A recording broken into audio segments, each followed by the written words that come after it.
Well,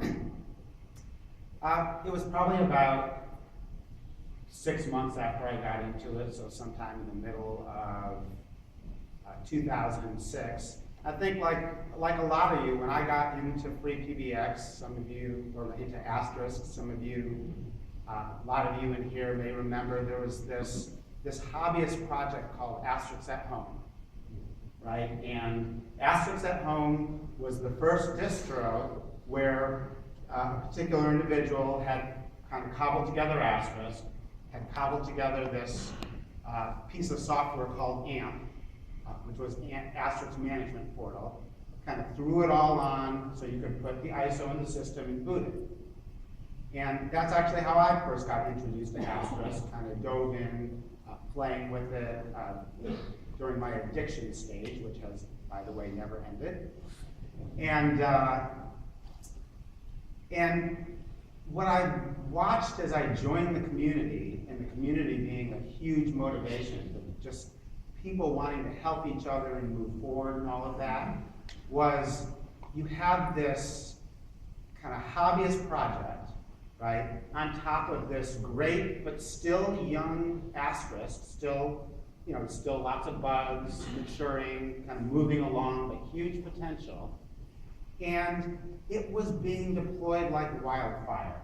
Businesses left and right were deploying it, and I thought, this is great, and it's a train wreck waiting to happen. Because, Philippe, how did you know these businesses? Because if they're just downloading this stuff. You know, at the time I didn't have metrics, right? At the time, I just watching the explosion, right? Being part of the community, just seeing if I could see so much happening and so much adoption, right? I wasn't in a place to have metrics yet, but it was clear that it was taking off, and what it really needed was harnessing some discipline around it, right? Getting it, there was no proper release, right?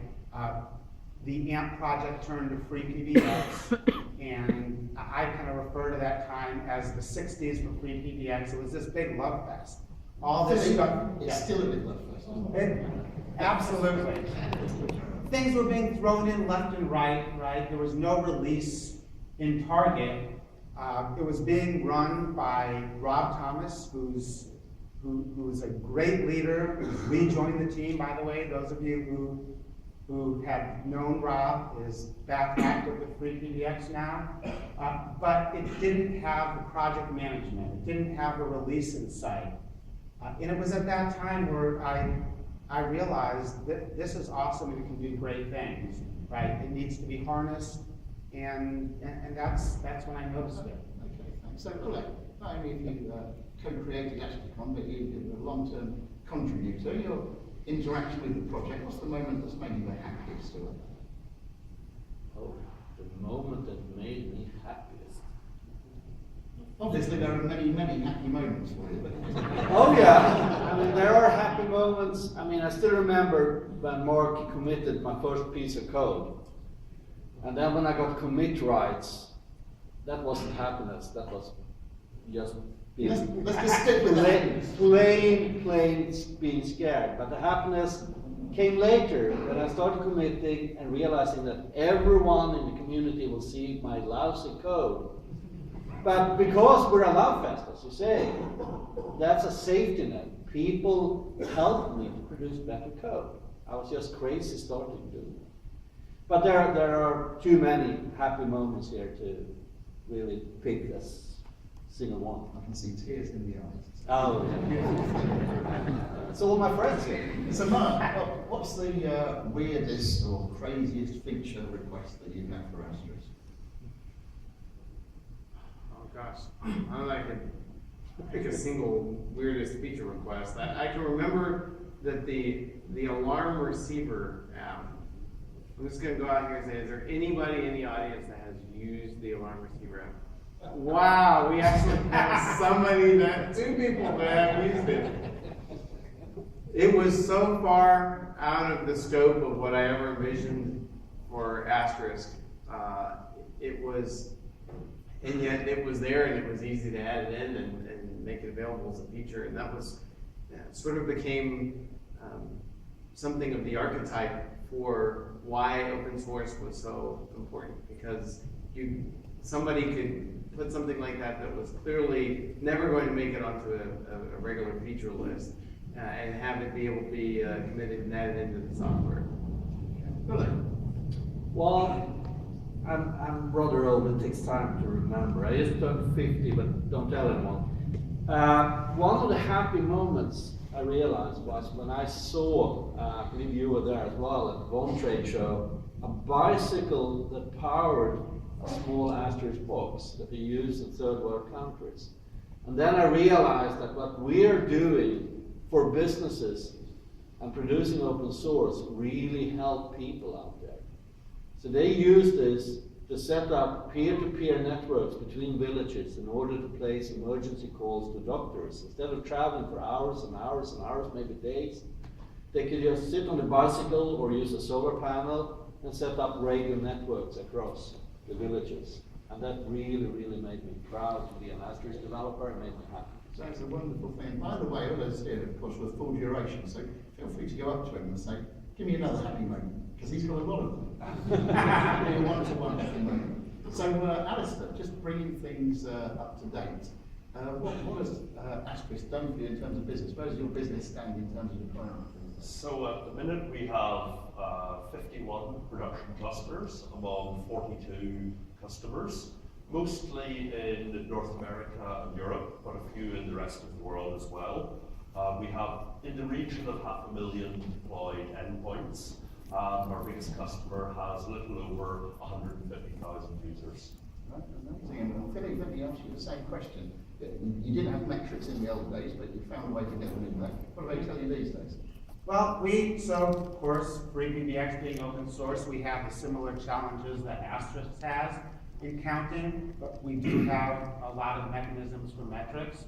And, excuse me, we are looking at an installed base of systems somewhere north of 1 million that we're able to count. That's something. Right, and that translates to somewhere north of 20 million installed users. The thing that's so exciting about this is I looked at those metrics. I was looking at some old slides from an Asterisk World presentation I did 5 years ago.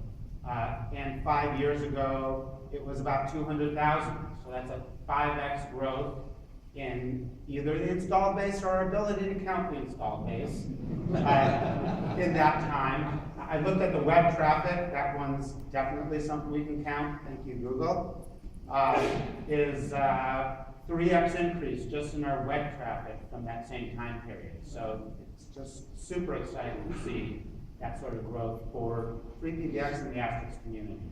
Okay, well, thank you. So, by the way, I should have mentioned, we're going to probably have about 10 minutes for some audience questions. So if you've got dreamed up any questions you want to ask this unique collection of people, just think on those for a moment. But I want to ask a general question. Anybody can pick this up. What's the coolest feature that Asterisk hasn't got that it should? 3D holographic sessions. I'm really waiting for those, because then I don't have to travel around the world. And in joining open source, I didn't know how much traveling that involved and how much wonderful people I was going to meet all around the globe and how many cool dinners. I'm not sure the world is ready for the lady to just show up.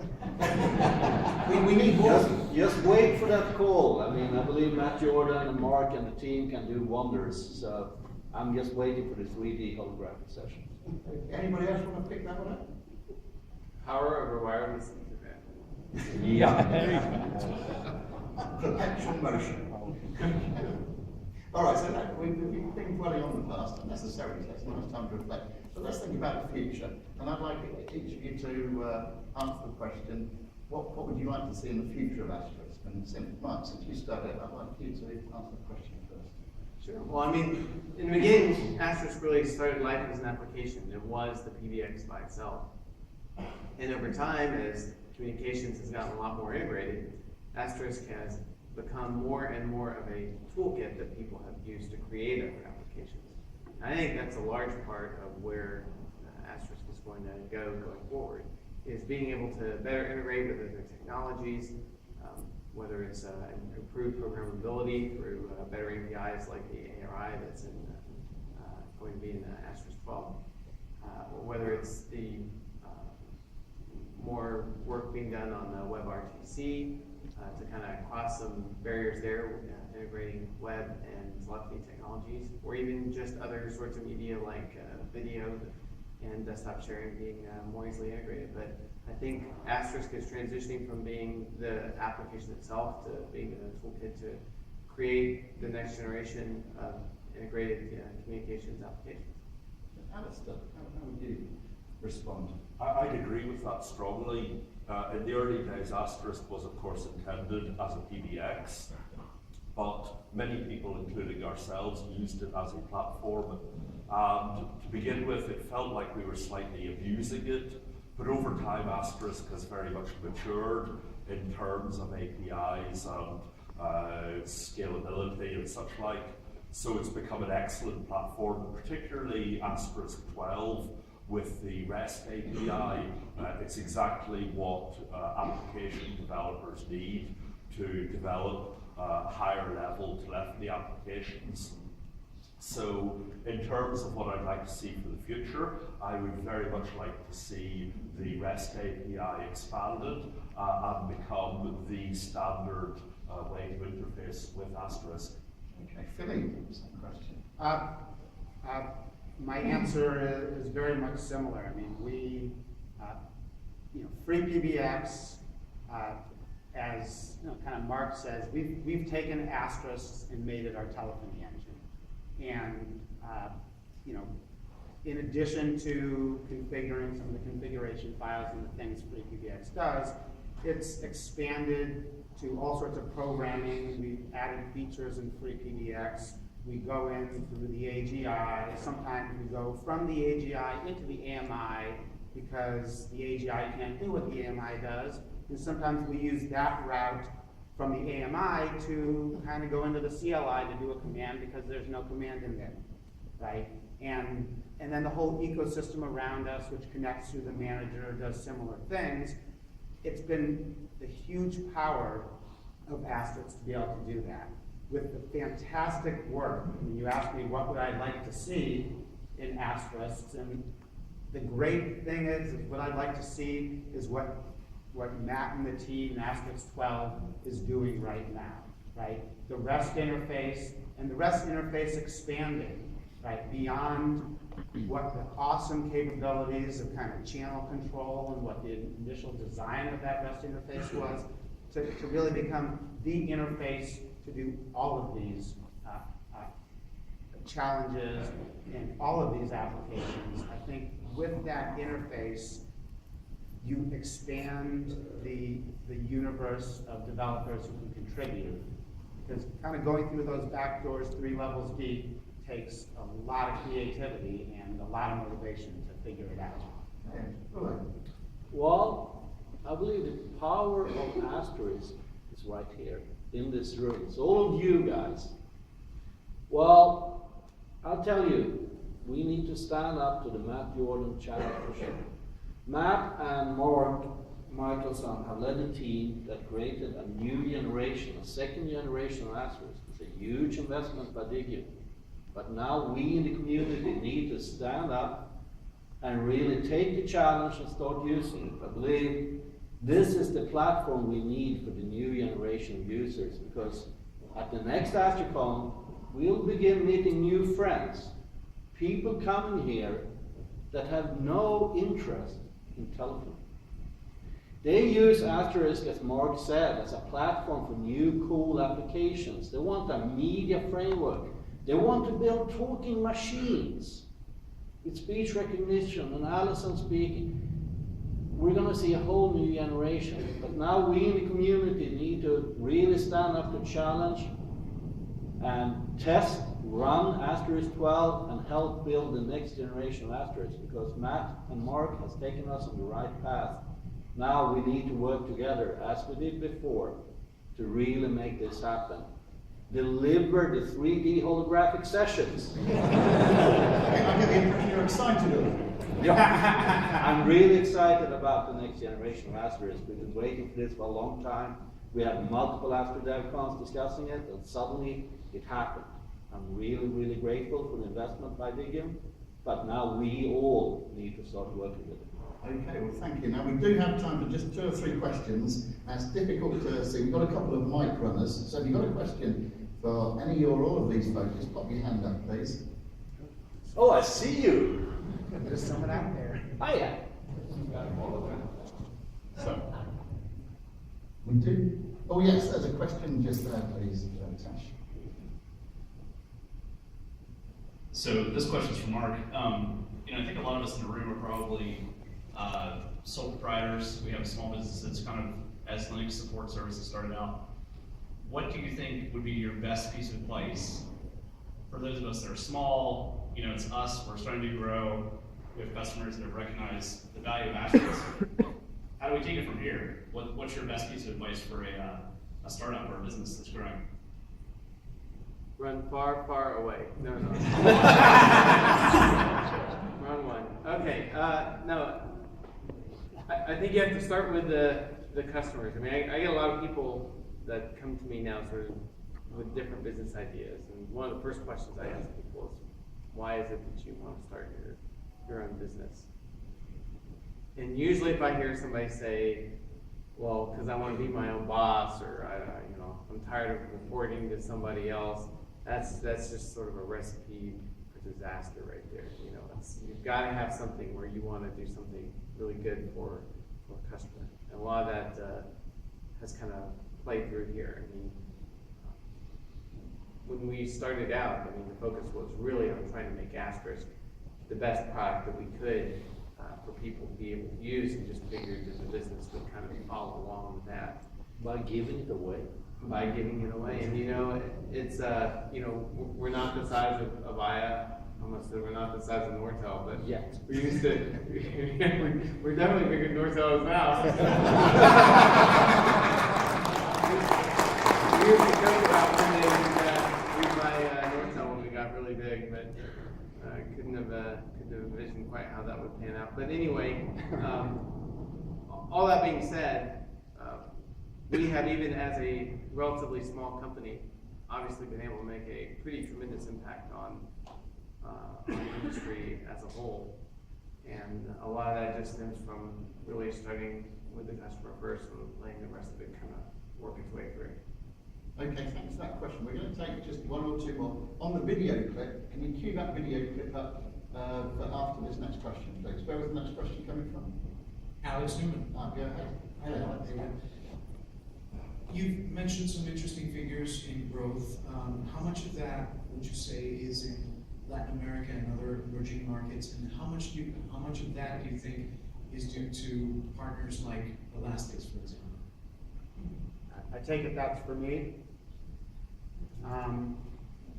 So I don't have the numbers in front of me. A pretty significant part of that growth is actually in some of the numbers that we have is in the US and Canada, a decent amount in Europe. Russia actually has quite a bit when it comes to memory.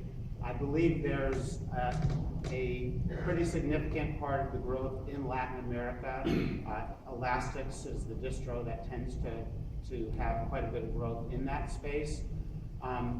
Again, the challenge, of course, that we have is trying to count, right? And trying to count meaningful numbers, which isn't how many downloads are there, how many people do we think, it's who do we actually know that's there, what systems do we actually see that are actively being maintained, what systems do we see that are actively accessing their systems, accessing the GUIs, etc. So, the exciting thing really is there's a huge growth and it's everywhere. I mean, there's no question in some of your more developing countries where free it becomes a lot more important, is significant growth. But the awesome thing is that there's growth in a lot of your very strong countries, your US, your Canadas, your major economic centers. Okay, thank you, Philippe. So I just want to take a moment now, if we could all just say a big, big thank you to our 4 keynotes.